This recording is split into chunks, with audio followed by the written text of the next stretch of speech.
bom dia para você que acompanha a programação da TV Câmara Campinas. Nós estamos chegando hoje, segunda-feira, Estúdio Câmara na sua tela ao vivo, dia 3 de agosto. Agosto, seja bem-vindo. Uma semana linda para mim e para você. Hoje vamos conversar sobre parentalidade aqui no Estúdio Câmara.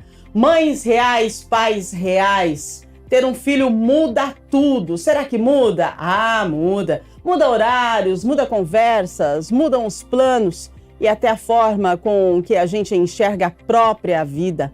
Antes do bebê chegar, muitos casais imaginam como será essa nova fase, né? Muita expectativa.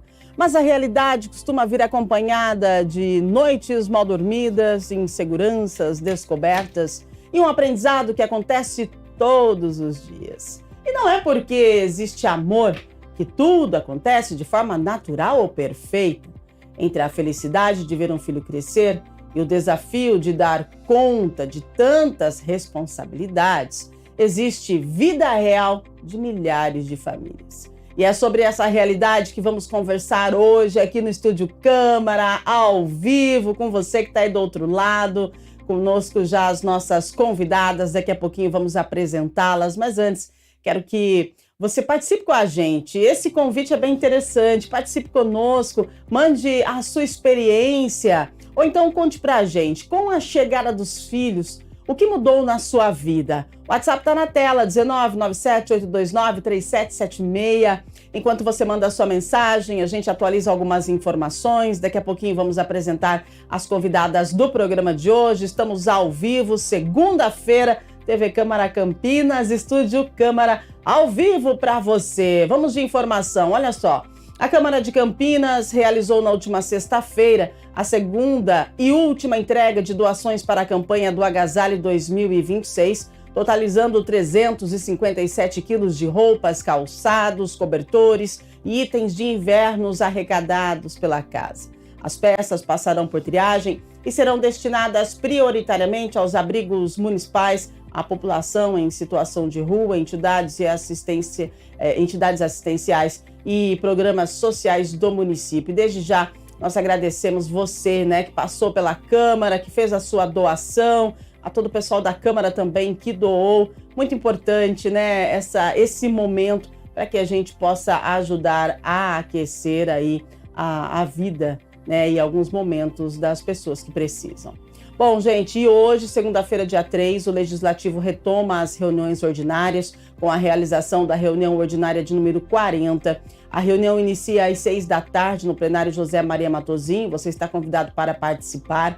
Entre os principais itens da pauta estão a votação em segunda discussão do projeto que cria a Política Municipal de Proteção às Pessoas com Doença Celíaca e também a proposta que inclui pessoas com transtorno do espectro autista, o TEA, como grupo prioritário nos programas habitacionais de interesse social de Campinas. A sessão será transmitida ao vivo aqui pela TV Câmara Campinas, também pelo canal da emissora no YouTube, e você também pode acompanhar no site da TV Câmara Campinas. E agora, previsão do tempo para esta segunda-feira, a primeira segunda-feira do mês de agosto. Vamos lá! Hoje nós temos aí um tempo firme, porém algumas nuvens no céu, mas nada que interfira, tá? A mínima 13, máxima 27 graus. Seguimos no inverno, mas hoje um clima bem diferente do inverno, né? Hoje a máxima de 27, mínima 13, máxima 27. Então a gente já sabe que a sensação térmica é de 30 graus. Então bora hidratar esse corpinho aí. Vamos para segunda-feira, que ela tá só começando, e o nosso programa também. Vamos conversar, vamos desinfluenciar você que acompanha aí as redes sociais e vê os influenciadores falando da maternidade. Gente, a maternidade é maravilhosa, mas ela também, né, tem aí seus percalços. Então vamos lá. Quem é que já passou pela chegada do primeiro filho? Quem já passou por isso sabe que existe uma diferença enorme entre imaginar e viver essa experiência. De repente, aquela rotina que parecia organizada deixa de existir. O relógio ele passa a funcionar no ritmo do bebê. Dormir vira prioridade, sair de casa exige planejamento e até uma conversa tranquila entre o casal pode sim ficar para depois. Ao mesmo tempo que nasce uma nova família, também nascem dúvidas, medos, cobranças e expectativas. E aí, como preservar a relação do casal? Como dividir as responsabilidades e lidar com a culpa de não conseguir fazer tudo? A gente precisa aprender sobre isso. E para falar sobre os desafios e as descobertas dessa fase, nós recebemos duas especialistas no assunto. Vamos conversar, mas antes dar, claro, as boas-vindas e o bom dia para a psicóloga materno-infantil Paula Mangabeira. Seja muito bem-vinda, bom dia, obrigada pela sua participação. Bom dia, obrigada. Nós que agradecemos. Para completar o time de hoje, olha só, cientista social e demógrafa, Joyce Vieira. Seja bem-vinda, obrigada, bom dia. Bom dia, é um prazer estar aqui com vocês. Prazer é todo nosso. E vamos falar sobre maternidade. Muita gente, né, idealiza, planeja e fala da maternidade como se fosse algo assim maravilhoso. Espera aí, Rúbia, coloca uma aspas. É maravilhoso, eu sou mãe e a gente fica vibrante com tudo isso. Mas, gente, a chegada do primeiro filho traz aí algumas adaptações. Então, quando o bebê finalmente chega, eu gostaria de saber qual que é o impacto, né, na vida do casal. Qual costuma ser esse encontro entre a expectativa e a realidade? Essa pergunta vai para Paula. Nos explique, por favor, por que a gente cria tanta expectativa, por que a gente desenha tanto e de repente a gente se depara de uma forma que a gente pensa, eu não vou dar conta. Na verdade, existe uma idealização que é construída desde a infância, né? A gente brinca lá de boneca, a gente idealiza uma família, a gente planeja e como você bem disse, não é bem assim que acontece, né? O bebê idealizado, ele vem da forma dele, não da forma que a gente imaginou. Então, a gente tem que, primeiro de tudo, ter isso em mente, né? Consciência de que a gente vai ser pego de surpresa e a gente tem que se adaptar ao que realmente vai aparecer depois, né? O bebê vem, a família muda, a gente não tem mais como retomar quem a gente era, mas a gente pode construir quem a gente vai ser. Maravilha, e é isso que realmente acontece, né? Até nos últimos dias da gravidez, a gente idealiza uma vida que de repente não é a realidade e tá tudo bem, porque vem uma nova vida para o nosso mundo e aí nós precisamos nos adaptar. Agora eu pergunto para a Joyce, quando a gente fala de rede social, Joyce, parece que todo mundo está dando conta de tudo, tá todo mundo sendo feliz o tempo todo. E quando a gente fala de maternidade, tem muita romantização nesse momento, né? Então, qual que é o impacto dessa expectativa de perfeição que existe hoje sobre os pais e as mães? Essa é uma ótima pergunta, né? Eu acho que quando a gente fala de família, de parentalidade, a gente tem sempre que trabalhar expectativas, idealizações e a realidade, que é o nosso principal tema hoje. Do ponto de vista da demografia, o que a gente observa é que toda essa pressão e essa visão de que a maternidade tem que ser perfeita tem levado muitas pessoas até a desistirem de serem mães, né? Assim, a gente sabe que hoje a fecundidade brasileira nunca esteve tão baixa, né? A gente tem em torno de 1,5 filhos por mulher como média no Brasil, né? E por que isso acontece? Porque, primeiro, a instabilidade econômica, né? A incerteza em relação ao futuro. Para aqueles que, de fato, realizam a parentalidade, que vem a ter um filho, essa preocupação com o sustento, com como lidar com a gestão do tempo, né? A cobrança também da vida profissional, né? Quer dizer, hoje o papel de mãe é apenas um entre os muitos papéis que essas mulheres estão tendo que equilibrar, né? E a gente ainda vive uma sociedade em que o peso sobre a maternidade ainda é muito maior do que sobre a paternidade, né? Então, assim, a mulher, quando ela é engravida, ela é uma mãe compulsória, né? O pai, muitas vezes, se vê numa posição como se ele ainda pudesse escolher ser pai ou não, né? Então, acho que o primeiro passo para a gente lidar com essa realidade é também equilibrar um pouco esses papéis. É também ter mais companheirismo, né? E também romper com essa pressão de que a gente tem que estar bem o tempo todo e lidar com todas essas frentes, com trabalho, com família, com filho, com a estética, como se você pudesse ser 100% em tudo, todo o tempo. Isso não vai acontecer, né? E o que a gente observa também é que no Brasil e em outros países também existe uma grande chance de ruptura depois desse primeiro filho, né? De que os casais se separem depois de ter esse primeiro filho, né? E aí tem muita discussão de por que isso acontece. Se é uma última cartada que muitas pessoas às vezes esperam que o filho ajude a manter a união conjugal, ou também pode acontecer de que todas essas transformações que a Paula mencionou, que essas pessoas, esse novo eu, não se reconheça mais dentro do casal.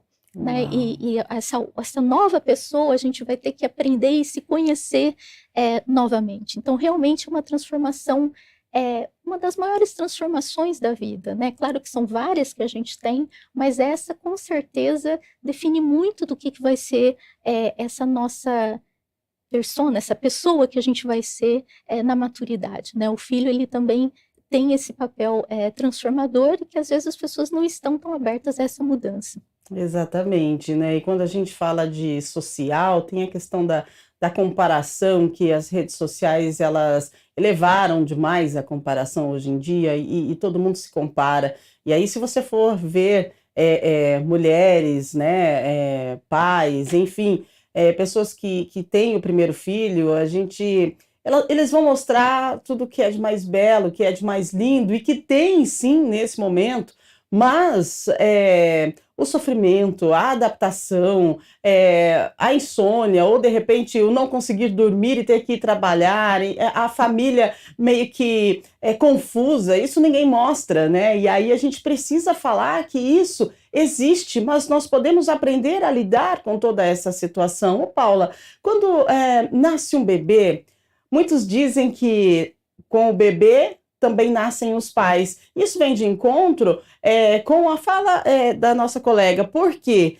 Porque é uma transformação, mas uma transformação de alguém que a gente não planejou, porque a gente não sabe como vai ser, como lidar com as emoções nesse momento. E a questão você vai para o hospital, você ganha o bebê, e em questão de 2 horas, você já não é mais a mesma pessoa que entrou no hospital. Você entra uma e você sai outra. E você sai com um serzinho nos seus braços. É um turbilhão de emoções, né? E você concorda que quando nasce um filho, nasce um pai e uma mãe? Ou que a gente precisa passar por adaptação? É sempre uma transformação absurda, né? Na verdade, aquela identidade que a gente tinha, ela já não existe mais. Também não tem mais como recuperar ela. A gente vai construindo uma nova identidade, né? O bebê tem uma identidade também, é um ser individual, um indivíduo com as próprias necessidades, a própria personalidade, né? Então, a gente vai construindo junto essa nova família, essa nova configuração de ser, né? Então, sim, nasce uma mãe, mas ela também se transforma, né? A mulher que era antes, ela se transforma, ela vira mãe, mas ela vira também uma nova esposa, ela vira uma nova profissional, ela também vai mudar a vida profissional dela, né? Então, assim, como a gente já trouxe aqui, são novos papéis que são elaborados a partir dessa maternidade, né? Então, quando a gente fala sobre um bebê idealizado, uma família idealizada, a gente precisa realmente pisar no chão e perceber que tudo isso tem a idealização que vai nos mover para a construção, mas a gente precisa também saber recalcular a rota se caso a expectativa ela não for atingida, né? Não for como foi planejado. E as emoções vêm em forma de um furacão na mulher, né? Gostaria que você falasse das emoções, principalmente em nós, mulheres, a partir do momento em que a gente se depara com um serzinho no colo que depende totalmente de nós. Além do fato de, como você disse, né, em 2 horas você está lá, né? Então, você entra uma mulher, você entra em uma configuração de funcionamento e em questão de horas você está lá com um serzinho dependendo 100% de você, mas você também está se recuperando, você também está lá naquele boom hormonal, né, de pós-parto. Muitas vezes tem as mães que se recuperam de uma cesárea, uma cicatrização ali, um processo, né, de recuperação do corpo. A amamentação, acho que é muito importante a gente falar também, né? Poucas pessoas, hoje até com as redes sociais a gente consegue um pouco mais de informação, mas poucas pessoas falam, né, do que realmente a gente vai enfrentar, né, com o nascimento de um bebê. Existem muitas mães que muitas vezes estudam qual enxoval, qual preparo, qual quartinho vai fazer, mas não se prepara para o pós, né? Após o bebê nascer, o que eu vou fazer com esse bebê? Né? Como que eu vou preparar a amamentação, que é um processo muito longo, como que eu vou preparar a chegada em casa, as noites mal dormidas, né? Como que vai ser? Então, tudo isso também tem que ser dito, né? A maternidade, ela infelizmente, ela é muito romantizada ainda, então a gente precisa falar sobre os outros desafios que são encarados, né? Não como uma forma de terrorismo ou então de assustar, mas quando a gente tem uma noção do que está por vir e as possibilidades, a gente consegue se preparar e encarar de uma forma diferente.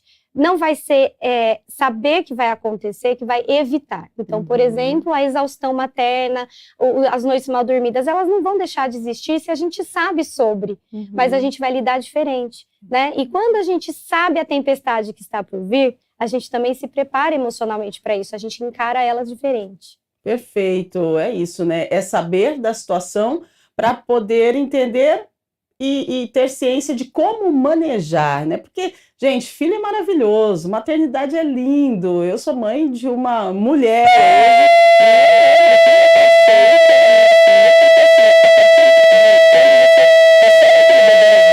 A primeira interrogação que vem é: e agora? Né? E agora? Daí vem alguém e fala: não, mas com o bebê, quando nasce o bebê, nasce a mãe, nasce o pai, sim, nasce, mas a gente, assim como é no nascimento, a gente vai aprender tudo, né? Então, a gente tem que aprender tudo novamente. Então, depende 100% de você, mas você precisa ter o cuidado consigo também, né? E, principalmente, nessa questão, saiu do hospital, a reorganização da casa. Joyce, fala pra gente, o que a ciência social observa nessa questão da reorganização da casa, da reorganização profissional, da reorganização pessoal, da reorganização do casal, porque até você citou sobre a questão da separação depois do primeiro filho. Então, precisa mesmo de uma reorganização dos papéis e um entendimento profundo e o querer, né? O querer continuar, o insistir para que a gente passe dessa fase da melhor maneira possível. Acho que é uma ótima pergunta. Eu acho que, assim, foi feita a analogia com a tempestade, né? Eu acho que, assim, é um momento de turbulência na vida, em que, de fato, é como se você tivesse que atravessar uma tempestade, só que a gente está em embarcações diferentes. Sim. Então, assim, cada mãe vai estar com uma estrutura em que ela pode se apoiar. Essas estruturas, elas não são as mesmas para todas as mulheres, né? Então, assim, é óbvio que hoje em dia, com as múltiplas funções que as mulheres têm, a rede de apoio é muito importante, né? Então, assim, poder contar com os avós ou não faz diferença. Poder contar com um pai que é participativo ou não faz diferença. Se você pode contar com uma babá ou não, faz muita diferença. Então, assim, o que a gente pode observar, né, ainda mais no Brasil, que é um país que as famílias também vivem situações de muita carência, até a questão da creche importa, né? A gente tem lugares que tem uma boa cobertura com creche, tem lugares que ainda é muito, muito precário, né, ainda mais para as crianças menores de 0 a 3 anos. Então, o que vai ser determinante, primeiro, é o diálogo dentro da família, é você conseguir estabelecer qual que é a sua rede de apoio, conseguir identificar qual é essa sua rede de apoio, que também não é fácil, né? Isso depende muito dos relacionamentos prévios entre os familiares, né? Se esses pais, esses avós estão na mesma cidade ou não, mas o fato quanto menos solitária for essa maternidade, mais fácil vai ser a adaptação, né?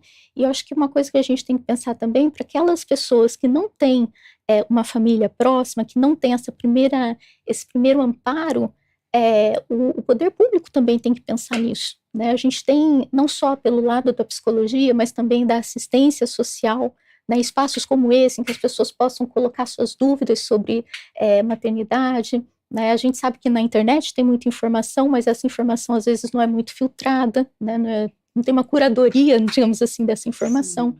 Então, ter esses espaços que sejam nas UBSs, né, que sejam nas escolas infantis, é importante, primeiro, diálogo e identificação dessa rede, e de fato que as pessoas vejam que uma criança não é responsabilidade só da mãe, é responsabilidade de todo um grupo social ali do entorno, né, e até de nós que não temos vínculo de parentesco. Né? Excelente, é verdade, né? Agora, Paula, sobre essa questão, né, da responsabilidade só da mãe, isso é algo cultural, né, que vem pra gente e a gente precisa quebrar esse paradigma, porque o filho não é responsabilidade só da mãe, aliás, tem uma família, tem, né, o pai, a mãe, né, na maioria das vezes, né, e quando infelizmente é mãe solo, aí, né, a responsabilidade é da mãe, mas será que é só da mãe mesmo? Aí tem aquela família que fala assim, não, mas o filho é seu, eu não vou me envolver, né? Eu não vou. Mas, gente, é importante a gente falar sobre isso e falar o que realmente é. A verdade às vezes dói e ela precisa ser dita. Na visão psicológica, o que você traz pra gente? Responsabilidade só da mãe mesmo?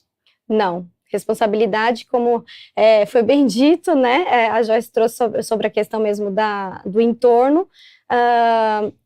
A responsabilidade, ela além de ser da mãe, ela tem que ser também da família, né? Muitas vezes existe sim a mãe solo, mas a rede de apoio, ela não precisa ser só família, né? A gente tem uma vizinha, uma amiga, uma rede de apoio paga também, sim, né? A rede pública também fornece as creches e não é tão simples assim, sim, mas a gente sabe que tem todo esse suporte. Mas acho que o ponto principal é esse planejamento prévio, né? Então, assim, a mãe, ela já é responsável pela gestação toda, então, né? Ela já está ali, só está ela, né? Indo, muitas vezes, fazer o pré-natal, né? Se organizar.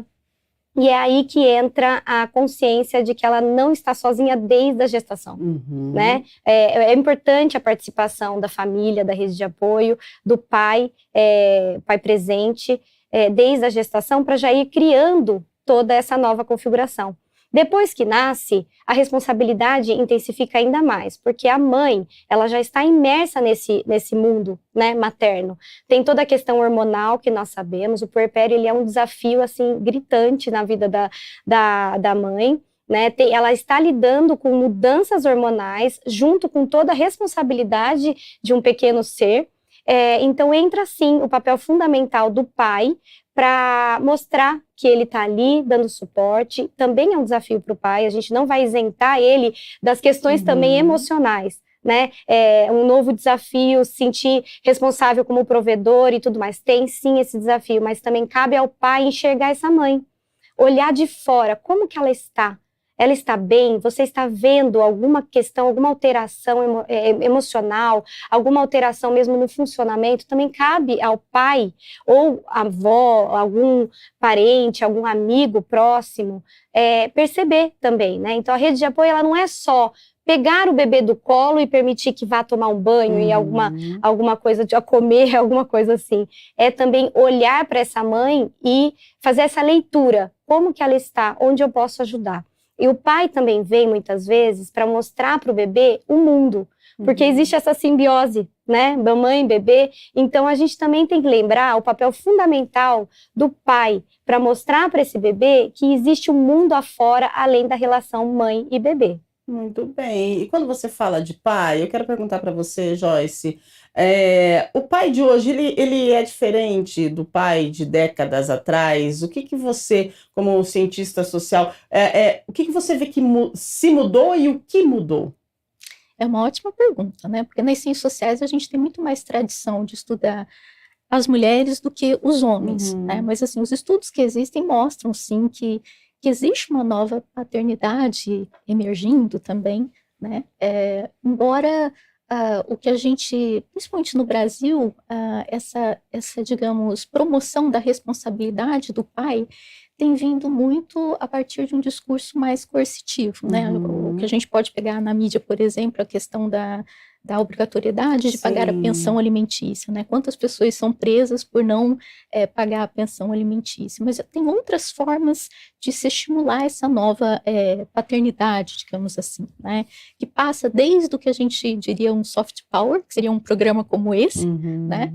Até, digamos, grupos de acompanhamento, de novo, voltar mais para a vida comunitária e ter espaços onde os homens também possam colocar as suas dificuldades, os seus anseios, os seus medos também em relação à formação de família e a ser pai.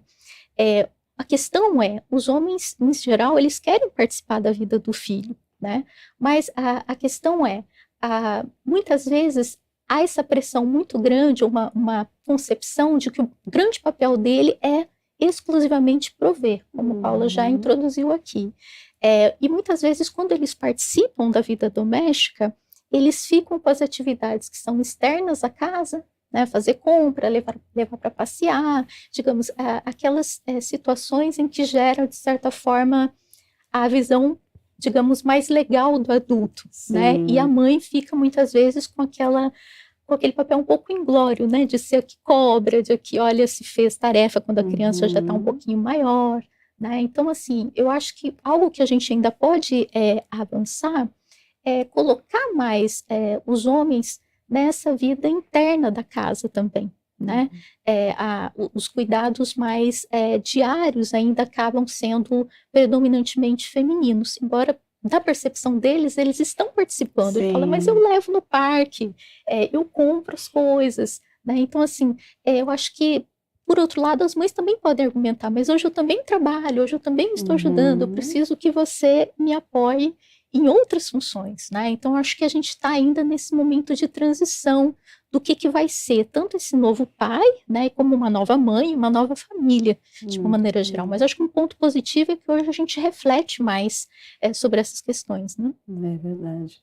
Tem um ponto também que eu acho que é legal a gente conversar, que é assim, muitas vezes tem essa tendência à competitividade, né, que a gente tem que tomar muito cuidado. Então, eu fiz isso, então você agora faz isso. E por que eu trago isso? A gente tem que lembrar que em uma família, o ponto principal é a parceria, o companheirismo, né? Então, assim, o olhar quando eu digo, né, o olhar para a mãe, você como pai, olhe para sua esposa, olhe para a mãe do seu filho e veja como ela está, onde ela está precisando de um suporte, para você também criar um ambiente para sua filha, para o seu filho, né? E olhar menos dessa forma. Eu já passei o dia inteiro trabalhando, agora eu vou descansar. Você ficou em casa, então agora você continua, né, assumindo aí o seu papel de mãe dentro de casa. Não existe isso. Então, assim, a gente tem que lembrar que um trabalho de parceria, é estar junto, é fazer junto. E isso também tem que ser muito conversado antes, lá na gestação, quando o casal se conhece. Quem você quer ser, como vai ser. Claro que a gente tem que pisar na realidade, né? Lembra que a gente tem a idealização da expectativa e tudo mais, e o que realmente vai ser. Mas a gente precisa primeiro, sim, entender como que é o funcionamento, qual que é a forma de pensar dessa pessoa, para também se relacionar e criar uma família, né? Então, assim, eu acho que a gente tem que tomar cuidado, até quando a gente fala do dever do pai, para não entrar nessa competitividade. Quem faz mais, quem faz menos, para aí sim assumir os deveres como uma obrigação, mas muito para pagar esse preço, né? E não como uma forma mesmo de construir essa família em conjunto. Muito bem. E olha só, né? Quando a gente fala de dividir aí as responsabilidades, de ter aquela parceria, a gente lembra muito que a fase inicial, né? De quando chega o bebê em casa, o sono já era. Por quê? Porque você vai adaptar a criança, o bebê, né? A ensinar ele que a noite foi feita para dormir. E demora um pouquinho ele entender isso. E aí vem algo bem interessante que precisa ser dito e falado aqui no programa e bem explicado, porque a maioria das vezes aquela noite mal dormida ela fica nas costas da mãe, né? O pai ele precisa dormir porque ele precisa trabalhar no outro dia, mas a mãe também precisa trabalhar no outro dia. E aí vem a questão dessa parceria que a Paula colocou aqui para a gente no programa. E essa questão do sono é algo que impacta, é um dos primeiros impactos da chegada de um novo bebê. Como é que faz para manejar isso? E essa divisão, não é, Joyce? O pai precisa dormir porque ele tem que trabalhar no outro dia. Mas e as responsabilidades que são imputadas a essa mãe, né, no outro dia também? Sim. Bom, aí tem uma discussão muito ampla, né? Até como a gente pensa as licenças parentais, né? Acho que no nosso caso no Brasil ainda tem um desequilíbrio muito grande, né, entre o que é permitido a um pai se licenciar, né, para se dedicar a um filho, e o que é permitido para as mães, né? Isso pode gerar até um certo desconforto em quem está ouvindo, fala, mas como? A mãe tem que amamentar? Sim, tem que amamentar, né? Está muito relacionado ao corpo da mãe, mas já tem países que dão 1 ano de licença e os pais podem se organizar para a mãe tirar os meses iniciais e o pai tirar outros meses na sequência, quando a criança já não precisa mamar exclusivamente no peito. Né, os países nórdicos, a Suécia, são os grandes exemplos que a gente tem na literatura de países que foram tentar repensar até a licença parental, já não fala nem licença maternidade, fala licença parental, e o casal decide como vai alocar esse tempo, esse 1 ano, para um ou para outro se dedicar ao filho. Né? Então, acho que no nosso caso, como a gente não tem essa possibilidade, a gente tem que lembrar sempre que a informalidade no Brasil é muito grande, né? Então, muitas pessoas nem podem tirar a licença maternidade. Né? Então, assim, nos primeiros meses, acaba ficando muito pesado para a mãe mesmo, né? Mas acho que na sequência, quando a criança já vai ficando maiorzinha, que já pega a mamadeira, enfim, acho que tem outros ajustes, né, que o casal pode conversar e alocar melhor essa divisão de tarefas, né? Porque também a ausência de sono impacta muito a irritabilidade da pessoa, né? Às vezes, muitas daquelas falas que os homens, às vezes, se perguntam, mas você mudou tanto, né? Depois do filho, depois ao longo do casamento. Isso também passa por esse cansaço. A ausência de sono deixa as pessoas muito, muito irritadas mesmo, né?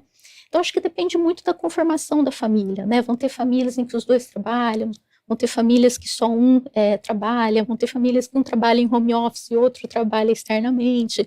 Então, acho que depende muito desse equilíbrio interno e da conversa prévia, como a Paula mencionou, né, das pessoas irem construindo. Não tem uma fórmula pronta, né? Assim, por mais que a gente estude o tema, não tem como a gente chegar aqui e dizer para vocês, façam isso, né? Sim. Eu acho que o que a gente consegue acumular são as diversas experiências e como diferentes pessoas lidam com essa questão. E o diálogo é fundamental, né? Até porque nesse momento do cansaço, de tristeza, o cansaço, depois a tristeza, depois a culpa, né? A sensação de que você não está dando conta. E aí pode ser que venha aquela frustração do casal, porque engravidaram, idealizaram, criaram uma expectativa e a realidade não é compatível com a expectativa. E aí, infelizmente, muitos casais decidem, né, se separar. A importância do diálogo, Paula, a importância do diálogo, a importância do entendimento nesse momento, porque é nesse momento que vem a separação, não é? Isso. Por isso que eu falei bastante sobre também esse olhar do pai para a mãe, né? O olhar à sua parceira, olhar com cuidado, um olhar empático. A privação de sono, ela é uma tortura, né? Ela realmente é muito cruel. Então, a organização para que ela venha, porque ela vai acontecer necessariamente, tem um bebezinho aí que veio de um ritmo diferente da barriga, que ele precisa aprender, né, a vida fora, né? Então, assim, a gente precisa ter esse olhar, esse discernimento para que vai acontecer, mas o que eu vou fazer com isso? essa organização, né? E esse diálogo é o ponto de partida para que isso seja possível, né? Quando tem um alinhamento, então, por exemplo, um pai que trabalha o dia inteiro fora, a mãe trabalhou o dia inteiro dentro de casa, né? Esse pai chega, ele vai tomar um banho, vai se ajeitar, mas ele tem o dever de parar pelo menos 1 hora, 2 horas e assumir toda a responsabilidade de casa para essa mãe também ter um tempo, ter um banho, né? Atender essa necessidade, né? Ir ao banheiro, comer, descansar, fazer o que ela quiser. Se ela tem esse tempo, a privação de sono também é mais tranquila.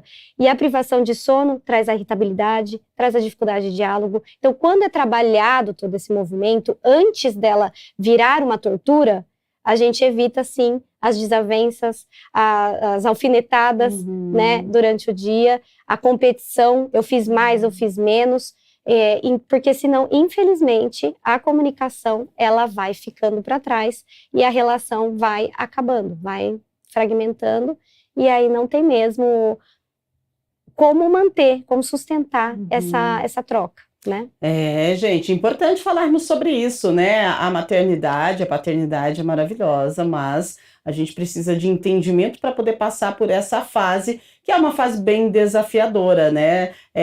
Muito para a mulher, mas para o homem também. E a partir do entendimento a gente consegue minimizar aí os impactos, né? E dessa expectativa de perfeição da maternidade. Vamos lá, 8h43, a gente segue até 9 horas, então vamos com a primeira pergunta do programa de hoje, já direcionando para as nossas convidadas, hoje falando sobre pais reais, mães reais, né? A importância da gente pisar no chão na hora do planejamento aí de ter um filho, porque é desafiador, mas é maravilhoso. A Bruna Martins do Flamboyant. Cada pessoa da família dá uma orientação diferente sobre o bebê, e isso faz a gente duvidar de tudo. Como ouvir conselhos sem perder a confiança nas próprias decisões? Vou direcionar para a Paula essa. E é assim mesmo, né? Cada um quer dar um pitaco. Nossa, o nome da criança, então, meu Deus do céu. Se a mãe e o pai não tiverem firmeza, o nome da criança quanto, né? É infinito, porque todo mundo quer colocar nome. Vamos lá, Paula. Olha, eu acredito que é sempre bem-vindo, né? Ouvir o outro, ouvir quem também já passou por uma situação assim, mas confiar no próprio instinto, confiar nos profissionais que estão te acompanhando, né? Então, assim, muitas vezes vem uma orientação da avó, do avô, falando do frio, vamos dar um exemplo, né? Mas se tem uma dúvida, procure também onde você confia. Converse com o pediatra, converse com os profissionais que te acompanham, e isso vai te trazer uma segurança para bancar a sua decisão. Se você vai seguir a dica, se você vai seguir o conselho, ou se você vai seguir o que você também acredita, né? Então, qual a melhor forma da gente ter segurança da nossa decisão? Se informar. É verdade, porque olha, muita gente tem receita para tudo, né? E querem ajudar, então a gente precisa ter a informação e ser firme para seguir a decisão. 8h45, mais uma pergunta para a gente, por gentileza, produção, bora que bora! Vamos lá! Ó, a Aline Pereira, do Jardim Aurélia, bom dia, Aline, obrigada pela participação. Vejo pais sendo muito elogiados por tarefas básicas, enquanto as mães são criticadas por qualquer detalhe. O que essa diferença revela sobre o que ainda esperamos de cada um? Nossa, Joyce, e aí? Esse desequilíbrio, acho que é notável, né? É realmente visível.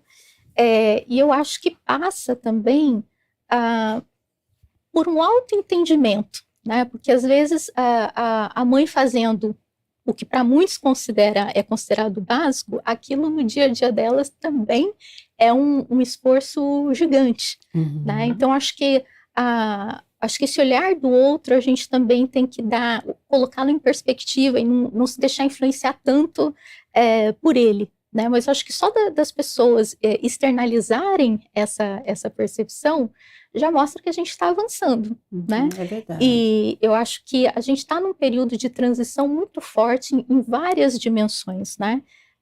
Mas eu acho que principalmente para as mulheres, elas já colocam mais em perspectiva. Acho que é importante valorizar o que está sendo feito, mesmo que seja básico, que o básico bem feito também faz muita diferença, né? Excelente. Mas também valorizar o básico que a mulher consegue entregar naquele momento. É isso mesmo, gente. Vamos lá, agora 8h46, mais uma pergunta, por favor, produção, na tela. Patrícia Gomes, do Jardim Chapadão, estou perto de voltar ao trabalho e só de pensar em me separar do meu bebê, ai, Paty, já sinto um aperto enorme. Como tornar essa transição emocionalmente mais segura? Paty, passamos por isso, eu passei por isso também, que aperto, e não é só nesse momento não, isso vai dar a vida toda. Vamos lá, Paula, ensina a Paty e ensina a gente. Olha, não tem realmente uma receita para isso, né? A questão emocional a gente precisa estruturar, a gente precisa procurar outras formas para ficar bem, né? Então, existe terapia para isso, muitas vezes tem o preparo, mas também tem um início fundamental, que é a organização. Quando você confia na rede de apoio, como você vai conduzir, né, o cuidado desse bebê, né, para quem você vai direcionar o cuidado do seu filho, te traz segurança. Né? A separação não é fácil. Pensa, a gente vem desde a gestação, como eu disse também, né? Essa construção dessa simbiose, essa relação intensa. E, de repente, precisa separar. Então, é com a construção mesmo desse ninho, né? Que você vai possibilitar ir trabalhar tranquila e sabendo que seu bebê está bem também. Então, é essa estrutura física que também vai possibilitar a sua estrutura emocional. Mais uma fase, né, desafiadora e principalmente para as mulheres, não é? Nós vamos passar por isso a partir do momento que a gente decide e que a gente vai ser mãe, então a gente precisa estar preparada, e é uma das fases, né, porque tem outras fases que a gente vai se separar também dos filhos, e a gente vai doer, mas a gente precisa entender que assim é o ciclo da vida, não é, Joyce? A saída de casa também, né? O famoso ninho vazio, sim. É um grande desafio para as mães, para os pais, de uma maneira geral, né? Ou mesmo quando o filho passa qualquer transição de vulto na escola, sim. Né? Ou às vezes também quando descobre algum problema de saúde. Quer dizer, essas flutuações, esses choques emocionais da maternidade são realmente muito fortes, né? Isso que torna a maternidade também tão única, né?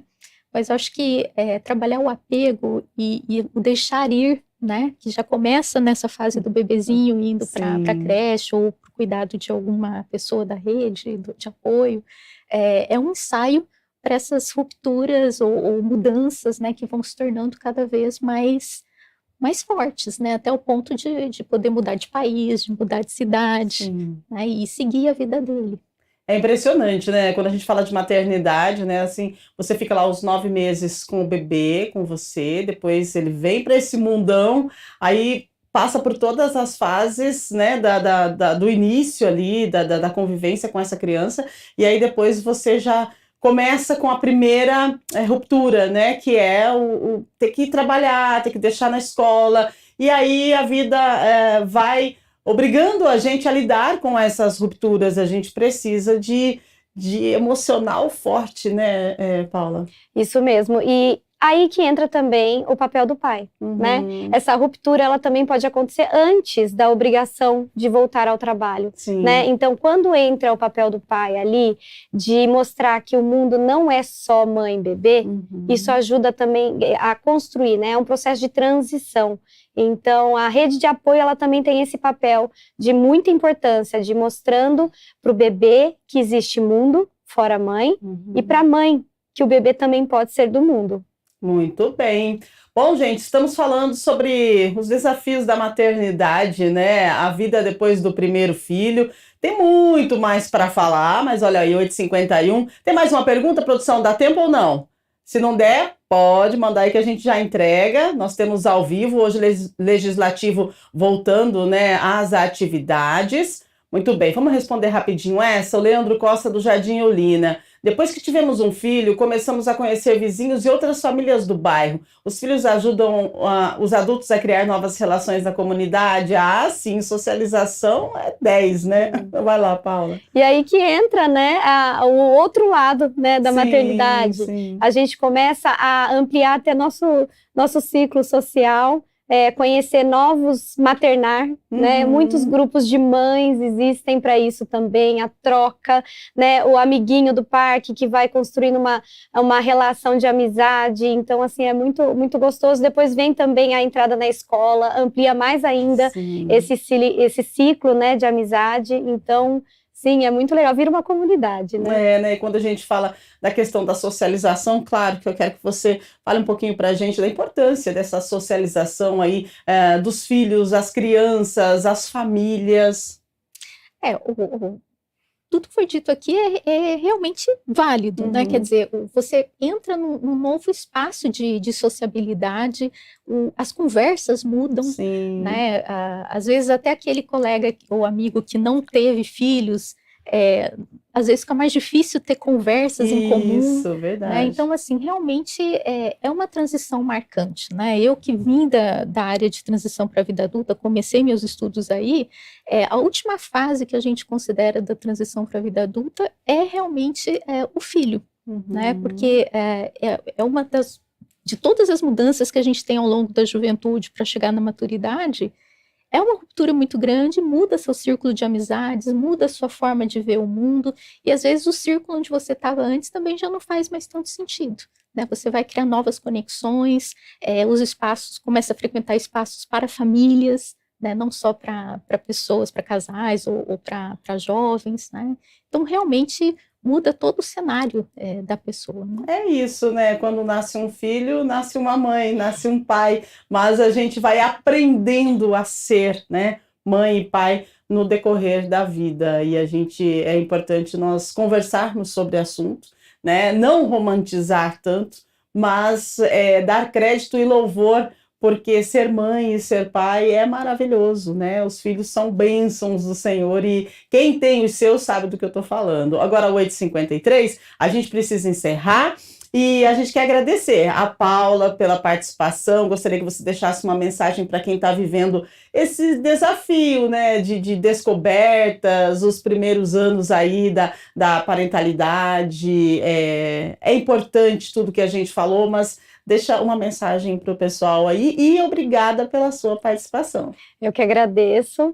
É muito importante a gente ter a noção do que vem para frente, né? Quando vai se tornar mãe, da mesma forma que muitas transformações na vida, mas o ponto principal é parar e olhar para si, né? Como que você está, se cuidar, olhar também para suas necessidades. E o maternar, ele é desafiador, mas ele realmente é um presente na vida. Eu também sou mãe, é uma transformação única, é um universo novo e muito especial. Então se cuida e vai pra frente. É isso aí, bora pra cima. Obrigada, viu, Paula? Joyce, obrigada pela sua participação também, compartilhar aí o seu conhecimento com a gente, um pouquinho. Gratidão pela sua participação. Muito obrigada. Pode deixar uma mensagem pro pessoal de casa aí, porque sempre é muito bem-vindo, né, as orientações. Sim, eu acho que a primeira coisa, a mensagem final que eu diria seria realmente se aceitar, como a Paula mencionou, né, se conhecer, se abrir para as novas situações que vão ser vivenciadas com menos cobrança, mas mais disposição para conhecer esse novo universo. Cada filho é diferente também, cada filho é uma relação que vai ser construída. Acho também que uma idealização muito grande dos pais e mães, né, é achar que eles são o mesmo pai e a mesma mãe para todos os filhos. Não é. Cada relação é única. E só você conhece o seu filho no íntimo, né? Eu acho que todo pai, toda mãe quer dar o seu melhor. Né? E acho que é uma responsabilidade grande, mas também é uma grande fonte de realização e de contribuição, de marca que você deixa no mundo, é o que você consegue fazer para um filho e para uma filha. Muito bem, a gente agradece a participação de vocês mais uma vez. Você aí de casa, muito obrigada pela sua audiência, pela sua companhia. Quero lembrar que nós temos Câmara Notícia ao meio-dia com Gabriel Castro. As atividades do Legislativo retomam hoje e daqui a pouquinho, às 9 da manhã, nós temos ao vivo, direto do plenário, José Maria Matosinho. E amanhã nós temos mais Estúdio Câmara e amanhã a gente vai falar sobre a recompensa do cansaço, né? Depois de um dia de cansaço, depois de um dia de trabalho, você chega em casa cansado, aí você fala assim, eu mereço comer um doce, eu mereço tal coisa, eu mereço isso, eu mereço aquilo. Por que a gente tem essa cultura dessa recompensa do cansaço? Amanhã a gente vai conversar sobre isso, uma conversa bem interessante, que faz parte, né? Essa recompensa do cansaço aí faz parte da minha, da sua, das nossas vidas. É só você parar para analisar. Um dia você já se pegou falando assim, eu mereço isso porque eu trabalhei o dia todo. Então amanhã a gente conversa sobre a recompensa do cansaço em mais uma edição do nosso Estúdio Câmara ao vivo, aqui na TV Câmara Campinas. Grande abraço para você, uma ótima segunda-feira, uma ótima semana, um mês abençoado para todos nós e até amanhã, se Deus quiser. Tchau, tchau.